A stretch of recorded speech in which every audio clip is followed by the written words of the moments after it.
देख्नुभयो अफगानिस्तानको हालत देखिरहेको भएको छ। हामीले एमसीसी नयाँ प्रकारको नयाँ प्रकारको चाहिँ नि जसरी अंग्रेजहरू भारतमा प्रवेश गरेका थिए त्यसै गरिकन एमसीसी मार्फत नेपाललाई युद्धभूमि बनाउने दीर्घकालीन सोचका साथ नेपालको राष्ट्रिय स्वतन्त्रता सार्वभौमिकतामाथि हस्तक्षेप हुने गरिकन एमसीसी मिलेनियम च्यालेन्ज कर्पोरेसन नामको संस्थाबाट हामीले सहायता तथाकथित सहायताका नाममा भएको सम्झौता नेपालको निम्ति ठूलो चुनौती हो। यो राष्ट्रिय सार्वभौमिकता जोगाउन सकेन भने हामी साम्राज्यवादको गुलाम मात्रै बन्ने हैन, हाम्रो स्वतन्त्र अस्तित्व समाप्त हुनेछ। राष्ट्र महत्त्वपूर्ण पक्ष अर्को के हो भने राष्ट्र राष्ट्रियता जनताप्रतिको उत्तरदायित्व र आत्मिक अनुभूति। मेरो देश संकटमा छ, मेरो देशको जनता संकटमा छ, त्यसका निम्ति यो दायित्व हामीले निर्वाह गर्नुपर्छ भन्ने अनुभूति भयो भने त्यसले हामीलाई एक ठाउँ ल्याउनको निम्ति भौतिक आवश्यकता पूरा गरिदिन्छ। अर्को नेपाली श्रमजीवी जनताको वास्तविक मुक्ति र वर्गको पक्षबाट हामी तथ्यगत रूपमा त्यसको पक्षमा छौँ भने एक ठाउँ आउँछौँ, हामी फेक अथवा नक्कली ढङ्गको पक्षधरता अपनायो भने हामी विभाजित भएर बसिरहेका हुन्छौँ। नेपालको राष्ट्रिय सार्वभौमिकता अखण्डता स्वाभिमान र सम्मानका निम्ति एकताबद्ध हुनुपर्ने नेपाली कम्युनिस्ट आन्दोलनको आवश्यकता। यति बेला कम्युनिस्ट आन्दोलनले आफूलाई रक्षा गर्न, आफूलाई स्थापित गर्नका निम्ति राष्ट्रियताको मुद्दा सबभन्दा ज्वलन्त बनेको छ। अब राष्ट्रियताको मुद्दामा तपाईँ यहाँहरूलाई मैले अलिकति दुईटा कुरा मात्रै भनौँ। हाम्रो मुलुकको राष्ट्रिय सार्वभौमिकतामाथि आइपुगेका खतराहरू के छन्? हाम्रो सीमा क्षेत्रमा अतिक्रमण भएको छ, भारतीय विस्तारवादले गरेको अतिक्रमण, त्यो मैले दोहोऱ्याउँदैन। अर्को रिसेन्टली आइरहेको हाम्रा निम्तिको ठूलो चुनौती अहिले देख्नुभयो अफगानिस्तानको हालत देखिरहेको भएको छ। हामीले एमसीसी नयाँ प्रकारको नयाँ प्रकारको चाहिँ नि जसरी अंग्रेजहरू भारतमा प्रवेश गरेका थिए त्यसै गरिकन एमसीसी मार्फत नेपाललाई युद्धभूमि बनाउने दीर्घकालीन सोचका साथ नेपालको राष्ट्रिय स्वतन्त्रता सार्वभौमिकतामाथि हस्तक्षेप हुने गरिकन एमसीसी मिलेनियम च्यालेन्ज कर्पोरेसन नामको संस्थाबाट हामीले सहायता तथाकथित सहायताका नाममा भएको सम्झौता नेपालको निम्ति ठूलो चुनौती हो।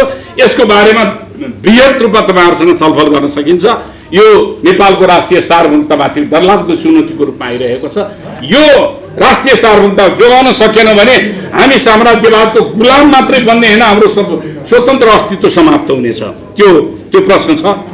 अब अर्को प्रश्न हो, अब हामीले मार्क्सवादलाई जडसूत्रीय ढङ्गले पनि हेर्दैनौँ र व्यवहारवादी ढङ्गले पनि हेर्दैनौँ। सृजनात्मक मार्क्सवादलाई कसरी प्रयोग गर्ने?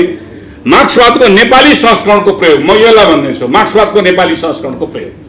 मार्क्सवादको संशोधन पनि होइन, मार्क्सवादका फन्डामेन्टल कुराहरूलाई लिएर नेपालको समाजको बनोटको आधारबाट नेपालका अन्तर्विरोधहरू केलाउने, आफ्नै विशिष्ट प्रकारको अन्तर्विरोध, वर्ग सङ्घर्षहरूको स्वाधीनताको रक्षा, राष्ट्रिय समृद्धि, जनवादको अभ्यास, सामाजिक क्रान्ति पूरा गर्ने लक्ष्य, वर्ग शत्रु र वर्ग मित्रको पहिचान, पुँजीवादी अधिकारको प्रयोग, समाजवादी गन्तव्य, यी थुप्रै कुराहरू छन्। समाजवाद र साम्यवादसम्म पुग्ने गन्तव्य, यो हाम्रो नेपालमा मार्क्सवादको प्रयोग। क्रान्ति दोहोरिँदैन भनिन्छ, विश्वमा कहीँ पनि क्रान्ति दोहोरिएको छैन। रुसमा सबभन्दा पहिलोचोटि 1917 क्रान्ति सम्पन्न भयो। रुसको जस्तो क्रान्ति संसारका कुनै पनि मुलुकमा, चीनमा भएन, क्युबामा भएन, कोरियामा भएन, कुनै पनि मुलुक पूर्वी युरोपमा भएन। अलग अलग भूबनोटको आधार, त्यहाँको अन्तर्विरोधको आधारबाट त्यहाँ चाहिँ नि क्रान्ति चाहिँ नि अगाडि बढेको छ। त्यसैले नेपालको अन्तर्विरोध, नेपालको भौगोलिक बनोट, नेपालको सामाजिक चेतना, यी सबै कुराहरूले मार्क्सवादका फन्डामेन्टल कुराहरूलाई पक्रिँदै आफ्नो देशको भूबनोटको आधार, आफ्नो देशको सामाजिक अन्तर्विरोधको आधारबाट यो अगाडि बढ्ने हुन छ। अनि अर्को पुँजीवादी अधिकार संस्कृतिको निर्माण, नयाँ प्रकारको सामाजिक संस्कृति, समाजवादी संस्कृतिको निर्माण गरेर समाजवाद र साम्यवादमा पुग्ने लक्ष्य क्लियर गर्ने। आजको तात्कालिक आवश्यकताको त्योमा पनि हामी पछि हट्नु हुँदैन। फेरि तात्कालिक आवश्यकतामा युद्ध र आन्दोलनबाट हामीले ल्याएको केही स्वतन्त्रता छ, त्यो स्वतन्त्रता भर्सेलोमा जाओस्। हाम्रो लक्ष्य भनेको साम्यवाद हो। यी सबै कुरालाई हामीले त्यागेर त्यो साम्यवादमा मात्रै जान्छौँ भन्यो भने आजका उपलब्धिहरूको रक्षा हुँदैन। हामीले मेहनत गरेर ल्याएका उपलब्धिहरू पुँजीवादी र साम्राज्यवादीहरूले प्रयोग गर्छन् र त्यसलाई हाम्रै विरुद्धमा प्रयोग गर्न, हाम्रै विरुद्धमा उनीहरूले त्यसलाई हतियारको रूपमा प्रयोग गर्न दिनु हुँदैन भन्ने मान्यतामा मात्रात्मक र गुणात्मक दुईटै उपलब्धिहरूको चाहिँ प्रयोग गर्नुपर्छ भन्ने मान्यता अन्तर्गत जानुपर्दछ भन्ने मलाई लागिरहेको छ। अब यी कुराहरूका साथमा अब मार्क्सवादको विकाससँगै अब आज सम्बोधन गर्नुपर्ने कुराहरू हाम्रो आज हामीले के सम्बोधन गर्न आजका अन्तर्विरोधको हल खोज्ने प्रविधि विकास। हिजो माओले अथवा लेनिनले अथवा त्योभन्दा अगाडि मार्क्सले समाजको जीवनहरूको विश्लेषण गरेका थिए, समाजको आधुनिकताको जे विश्लेषण गरेका थिए आज फरक छ। आज चाहिँ क्वान्टम थ्योरी आएको छ जसले वस्तु क्वान्टमवादीहरूले वस्तुबाट आउँदैन, त्यो मार्क्सले त विचार वस्तुबाट आउँछ भनेका हुन्, त्यसकारण योभन्दा फरक हो भनेर व्याख्या गरेर मार्क्सवाद फेलियर भयो भन्ने दिशामा गएका छन्। अब यसलाई कसरी हामीले एडप्ट गर्न सक्छौँ? सूचना प्रविधिको विकास। हिजो द्वन्द्व हुन्थ्यो कारखाना र मजदुरको बीचको, किसान र जमिनदारको बीचको। आज प्रविधिको कारणले किसान खेतमा काम गर्ने किसान विस्थापित भएको छ, कारखानामा काम गर्ने मजदुर विस्थापित भएको छ। त्यहाँ कम्प्युटराइज सिस्टमले गर्दाखेरि त्यहाँको अर्कै अन्तर्विरोधको विकास भइसकेको छ। यो क्लोनिङ, आजको मानव नयाँ कृत्रिम मानव बनिसक्यो। मानव नै जीन नै रिप्लान्ट गरेर चाहिँ कृत्रिम रूपमा मान्छे बनिसकेको छ, प्राणी बनिसकेको छ भने अर्को कृत्रिम मानव चाहिँ यान्त्रिक मानव बनिसकेपछि यसले युगलाई नै परिवर्तन गरिदिएपछि यसलाई मार्क्सवादले कसरी एडप्ट गर्ने त्यो कुरा छ। कृत्रिम मानवको अत्याधुनिक कम्प्युटर प्रणाली, यी सबै कुराहरूले आज मार्क्सवादले यी कुराहरूलाई सम्बोधन गर्न तयार हुनुपर्छ। त्यसैले एकता र ध्रुवीकरणको आवश्यकता 4 तहमा हेरेको छु मैले। पार्टी एकता, विचारको निकटता भएको आधारबाट मैले अघि भने। दोस्रो, पार्टीहरूको एकता तत्काल हुन सक्दैन भने वामपन्थी पार्टीहरू, कम्युनिस्ट पार्टीहरू, वामपन्थी पार्टीहरू जो विचारको निकटतामा छन् उनीहरूले दीर्घकालीन मोर्चा बनाउने, साझा मोर्चा बनाउने। तेस्रो, राष्ट्रिय स्वाधीनताका पक्षधरहरूसँगको मोर्चाबन्दी गरेर अगाडि जाने। कम्युनिस्ट गैर कम्युनिस्ट पनि हुन सक्दछ त्यसमा। चौथो, आन्दोलन र युद्ध र आन्दोलनबाट ल्याएका अधिकारहरूलाई संरक्षित गर्न, प्रतिगमनको दिशामा जान नदिनका निम्ति कार्यगत एकताको यो अभ्यास गरेर जाने। यसरी ध्रुवीकरणको स्थिति आवश्यकता सम्भव हुन्छ, ध्रुवीकरण गर्ने सम्भव हुन्छ। त्यसका निम्ति चुनौती के हुन् त? चुनौती, सबभन्दा चुनौती हामीलाई आफैमा चुनौती छ। त्यो के हो भने उन्नत चेतनाको अभाव। म अगाडि मैले अगाडि बढ्न पाउनुपर्छ, अर्को पछाडि हटोस्, यो अहङ्कार छ। यो प्रतिस्पर्धाले हामीलाई के गर्दैन भने हाम्रो मार्क्सवाद प्रतिको दृष्टिकोणको चाहिँ न्यूनता देखाउँछ। उन्नत चेतनाको अभाव, म अगाडि नबढे उसलाई पनि बढ्न दिँदैन भने खुट्टा तान्ने प्रवृत्ति। विचार र व्यवहार बीचको सन्तुलनको अभाव। विचार एउटा गरेको छ, व्यवहार अर्को गरेको छ, त्यसकारण यो सन्तुलनको अभाव छ। महत्वाकांक्षा, अहङ्कार, शक्ति, पद लोलुपता, यी जम्मै कुराहरू गैर मार्क्सवादी चिन्तनहरू हाम्रा यसले के प्रभाव पारिरहेका छन्? हाम्रो सामाजिक बनोट, राष्ट्रिय अन्तर्राष्ट्रिय परिवेशले हामीलाई पनि विकृत तुल्याएको छ। कम्युनिस्टहरू प्रतिस्पर्धामा, पुँजीको प्रतिस्पर्धामा, सांस्कृतिक विचलनको प्रतिस्पर्धामा कम्युनिस्टहरूको त्यो चरित्र देखा परिरहेको छ। यो एउटा जटिल समस्या छ। अन्तर्राष्ट्रिय शक्तिहरूको प्रभाव, आश्वासन, षड्यन्त्र, गेम प्लान, यसमा पनि फस्ने गरेको छ। यस कारणले गर्दाखेरि यसबाट यो हाम्रो अगाडिको चुनौती हो। त्यसैले यो चुनौतीको पार गरेर आजको आवश्यकताले हामीलाई त्यो ठाउँमा पुर्याइदिएको छ कि हाम्रो नेपाली क्रान्तिकारी आन्दोलन नयाँ रूप दिनुपर्नेछ। नेपालको वस्तुगत आवश्यकताले देशको सार्वभौमिकता, अखण्डता, सम्प्रभुता र समृद्धि, जनताको आवश्यकतालाई सम्बोधन गर्नका निम्ति कम्युनिस्ट शक्तिहरूको बीचमा ध्रुवीकरणको आवश्यकता छ। सम्भव भए पार्टी एकता, त्योभन्दा अलि रणनैतिक रूपको मोर्चा, त्योभन्दा राष्ट्रिय स्वतन्त्रता र स्वाधीनताका निम्ति बृहत मोर्चा, अहिले तत्काल प्राप्त गरेका उपलब्धिको रक्षाका निम्ति पुँजीवादी शक्तिहरूसँग पनि, लिबरल इकोनोमिस्टहरूसँग पनि, त्यो धारणा राख्नेहरूसँग पनि प्राप्त गरेको पुँजीवादी स्वतन्त्रताको रक्षा गर्ने कुरामा पनि जानुपर्दछ। यस कारणले यहाँले जो प्रश्न उठाउनुभयो यो गम्भीर प्रश्न छ। यो कुरालाई अझ व्यवस्थित तरिकाले यसको एउटा चाहिँ वर्कसप बनाएर जाँदाखेरि राम्रो हुन्छ। के भयो? 2006 सालमा पार्टी स्थापना गर्दाखेरि एउटै पार्टी, आज कम्युनिस्ट पार्टीका नाममा झन्डै 1 दर्जनभन्दा बढ्ता कम्युनिस्ट पार्टी र कम्युनिस्ट पार्टीको विभाजनको निरन्तरता पनि भइरहने, ध्रुवीकरण, एकता पनि हुने, विभाजन पनि भइरहने त्यो स्थिति। र त्यसमा पनि अहिले पछिल्लो चरणमा भन्दाखेरि नेपाल कम्युनिस्ट पार्टी माओवादी बनिसके पछाडि, माओवादी शान्ति प्रक्रियामा आइसके पछाडि यसका फेरि विभाजनका श्रृङ्खलाहरू पनि धेरै भएका छन्। म त्यो भित्र कसले के विभाजन गर्यो भन्ने कुरामा पनि म जाँदिनँ। म यसका नितान्त प्रवृत्तिगत कुराहरूका बारेमा मात्रै म चाहन्छु। अब विभाजनका मूल कारणहरू के छन् भन्दाखेरि पहिलो कुरो त विचार, दृष्टिकोण र सिद्धान्तमा भिन्नता। मूलतः हामीले अंगीकार गर्ने मार्क्सवाद लेनिनवाद माओवाद माओ विचार यससँग सम्बन्धित प्रश्नहरूमा नै दृष्टिकोणमा नै देखा परेको भिन्नता अर्थात् द्वन्द्वात्मक ऐतिहासिक भौतिकवादलाई ग्रहण गर्ने कि नगर्ने भन्ने सन्दर्भमा पनि देखा परिरहेको छ र समाजको वर्गको बनोट वर्गका अन्तर्विरोधहरूलाई कसरी हल गर्न सकिन्छ भन्ने दृष्टिकोणको भिन्नता वर्ग सङ्घर्षको माध्यम हो कि वर्ग समन्वयको माध्यम हो क्लास स्ट्रगल अर क्लास कोल्याबोरेसन के हो भन्ने कुराहरूको दृष्टिकोणको वैचारिक राजनीतिक कार्यदिशामा भिन्नता अब त्यो लक्ष्य प्राप्ति गर्नका निम्ति हाम्रो के लक्ष्य प्राप्ति गर्ने हो त्यसका निम्ति हामीले के गर्ने हो कार्यदिशा के हो जनवाद हो कि समाजवाद हो कि पुँजीवाद हो कि साम्यवाद हो कि यो कार्यदिशाको अवधारणालाई कसरी प्राप्त गरिन्छ भन्ने कुरामा पनि भिन्नताका कारणले मतभेद भएको छ अब त्यस मतभेदका दौरानमा केही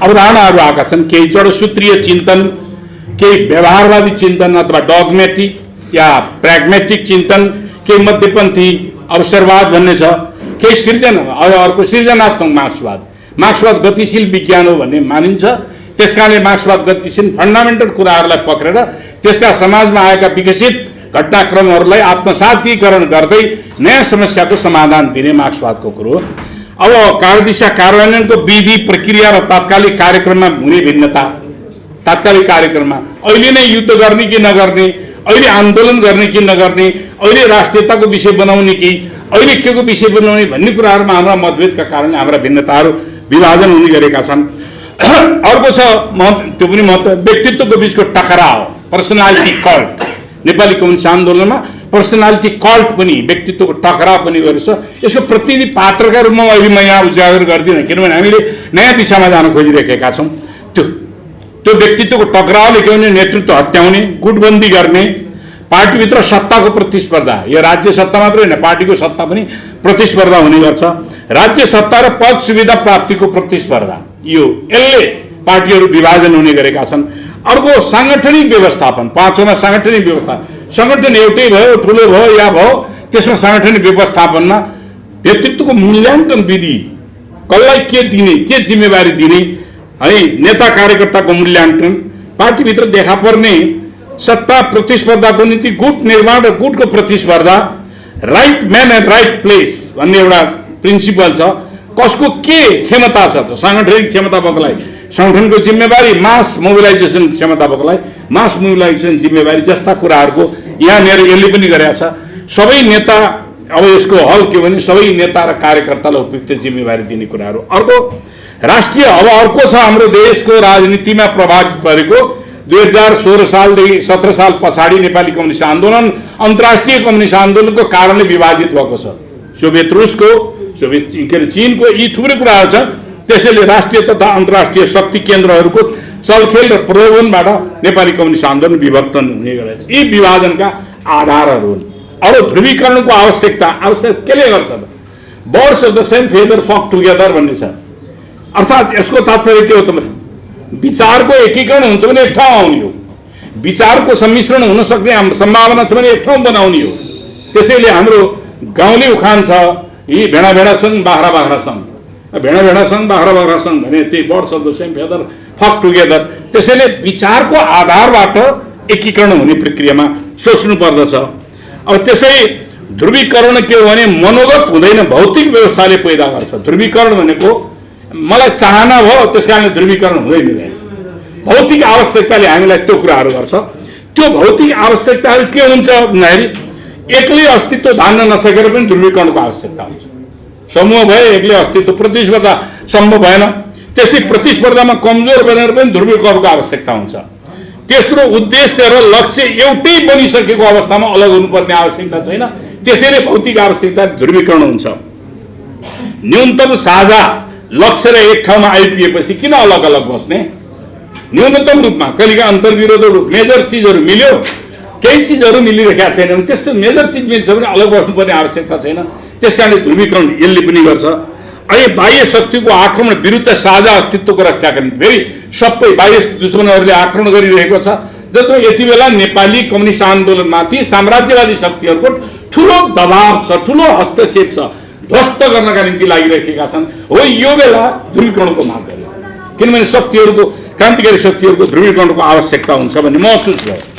अब अर्को लक्ष्य प्राप्तिको निम्ति उत्कट अभिलाषा, अब यो हाम्रो आफ्नो मनोगत पनि हो, आफ्नो भौतिक आवश्यकता पनि हो। हामीसँग त्यो उत्सुकता हुनु पर्यो, त्यो डेभोसन हुनु पर्यो, जसले गर्दाखेरि एक ठाउँ ल्याउने त्यो आवश्यकता गरिदिन्छ।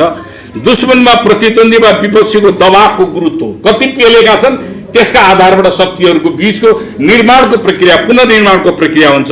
मैले भने जस्तै नेपाली कम्युनिस्टहरूको बीचको ध्रुवीकरण, किनभने कम्युनिस्टहरूको बीचको ध्रुवीकरण अलि बृहत प्रकारको हुन्छ होला, त्यो ठिकै हुन्थ्यो। त्यो नेपाली कम्युनिस्टहरूको बीचको ध्रुवीकरण, आवश्यकता र चुनौती विषयमा यो अन्तर्क्रिया कार्यक्रम आयोजना गर्नुभएको छ, यसको लागि धन्यवाद। अब यसमा धेरै लामो व्याख्या गर्न अलिक समयले पनि नपुग्ला। म संक्षेपमा भन्छु, यो ध्रुवीकरण कसरी हुन्छ भन्दाखेरि जुन तागतले, जुन कम्युनिस्ट आन्दोलनले निल्न सक्छ त्यसले निल्ने हो, त्यसरी मात्रै ध्रुवीकरण हुने हो, अर्को कुनै तरिकाले ध्रुवीकरण हुँदैन। यहाँ सायद यो अपेक्षा कस्तो गरेर देखिन्छ भन्दाखेरि छलफल बहस आदि इत्यादि गरिकन ध्रुवीकरण गरौँ भन्ने अपेक्षा देखिन्छ होला जस्तो लाग्यो आयोजक साथीहरूको। रियल सेन्समा तपाईँको ध्रुवीकरण हुने कुरा के हो भने, अब अघि बाजुजीले पनि भन्नुभएको थियो, प्रवृत्तिहरू छन् यहाँ, खास गरी कम्युनिस्ट आन्दोलनभित्र दुईवटा प्रवृत्ति छ, एउटा संशोधनवादी प्रवृत्ति अर्थात् संसदवादी प्रवृत्ति र एउटा क्रान्तिकारी प्रवृत्ति, दुईवटा प्रवृत्ति छ। संशोधनवादी प्रवृत्तिले अहिले संसदवादलाई प्रमुख बनाएर तपाईँको चाहिँ अगाडि बढेको छ। जस्तो अघि पनि हामीले सुन्यौँ, त्यो कुराहरू गऱ्यो भने कस्तो नर्सरी राइम जस्तो, टालाटुली बटुली कति राम्री पुतली भने जस्तो सबै कुराहरू चाहिँ यताउता कुरा मात्रै आउँछ। एउटा चाहिँ क्रान्तिकारी प्रवृत्ति। अब त्यो दुईवटा प्रवृत्तिको फरक के हो भन्दाखेरि, संसदवादी प्रवृत्तिले अहिले जे छ त्यसको बचाव गर्दै, त्यसलाई संस्थागत विकास गर्दै परिवर्तन गर्दै जाउँ भन्ने संसदवादी प्रवृत्ति हो।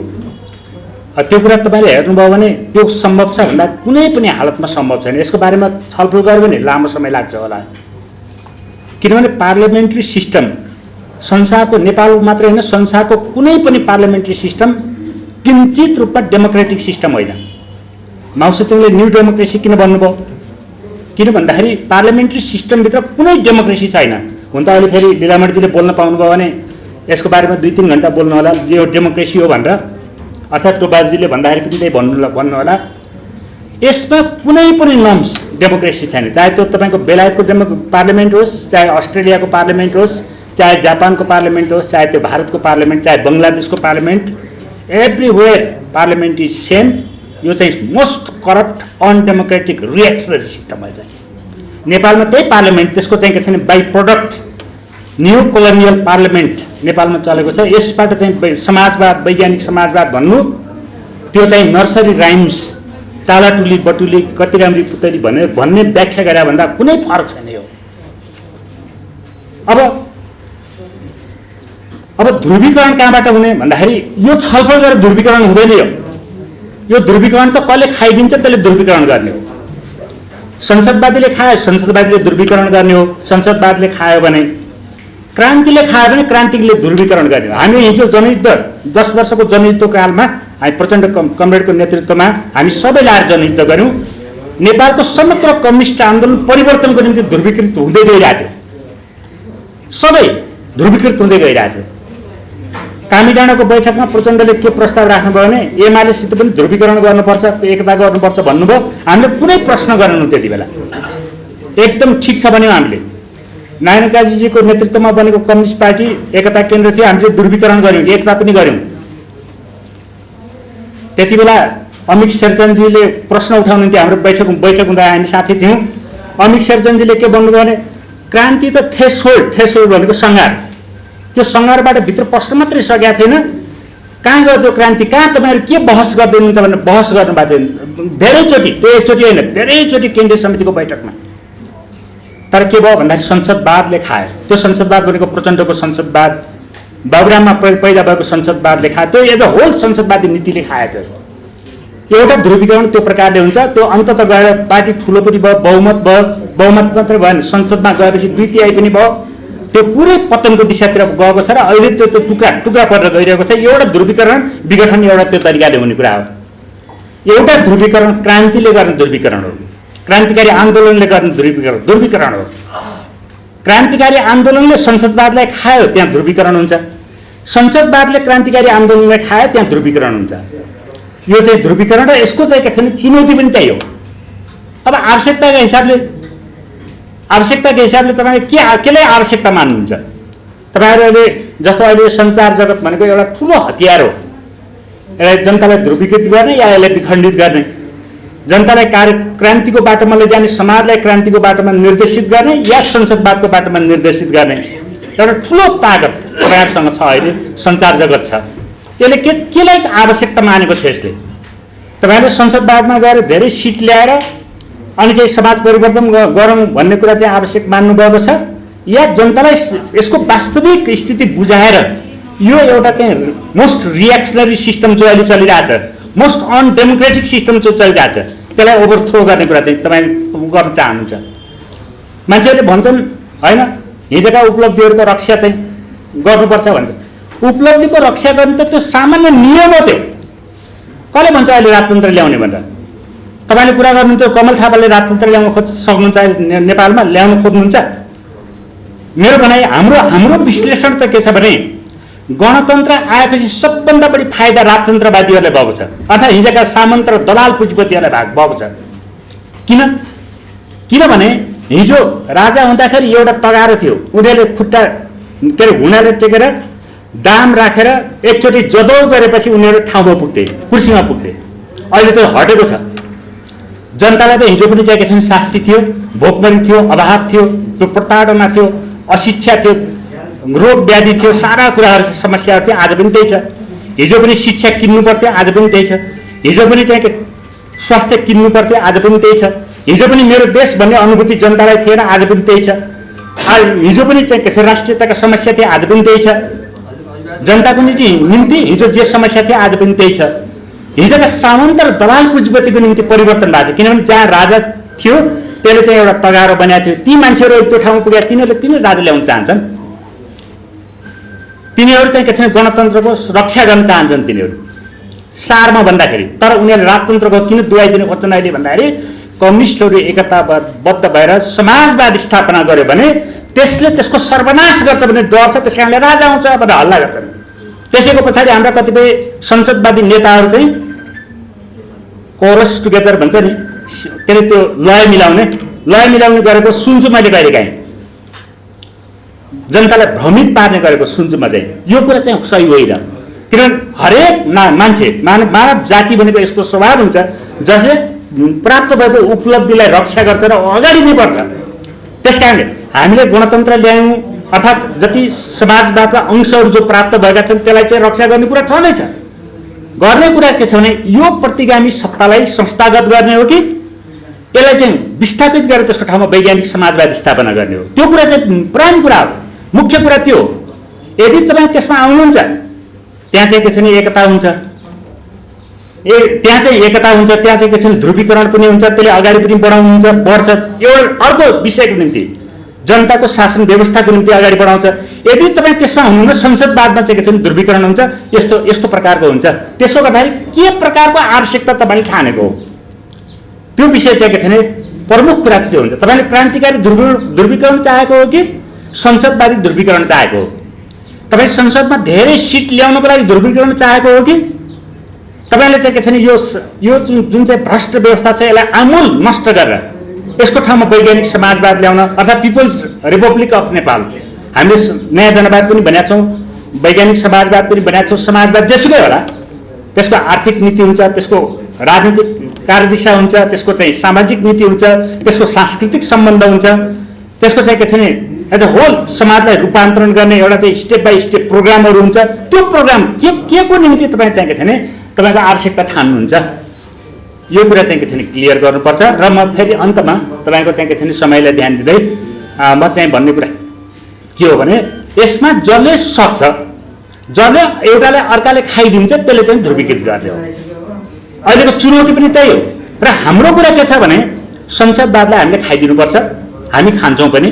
एकीकृत जनक्रान्ति भनेको के हो भने अहिले हामीले भनेका छौँ एकीकृत जनक्रान्ति भनेको नयाँ जनवादी जनयुद्धको प्रक्रियाद्वारा जनताले गर्ने युद्ध जनयुद्धको प्रक्रियाद्वारा पुरानो प्रतिगामी सत्तालाई ध्वस्त पारेर नयाँ समाजमा रूपान्तरण गर्ने त्यो प्रकारको एकता गर्नको निम्ति हामीले संसदवादलाई खाइदिनुपर्छ र हामी खाने प्रक्रियामै छौँ हामी लडिरहेकै छौँ हामीले यसले चाहिँ खान्छ र यसले ध्रुवीकरण गर्छ र त्यो ठाउँमा चाहिँ ध्रुवीकृत हुनुपर्छ र त्यसको निम्ति तपाईँहरूको मद्दत तपाईँहरूको यो औजार यो हतियार अहिलेको 21औं शताब्दीको पावरफुल हतियार यसको प्रयोग होस् भन्ने कुरा राख्दै बिदा हुन चाहन्छु हार्दिक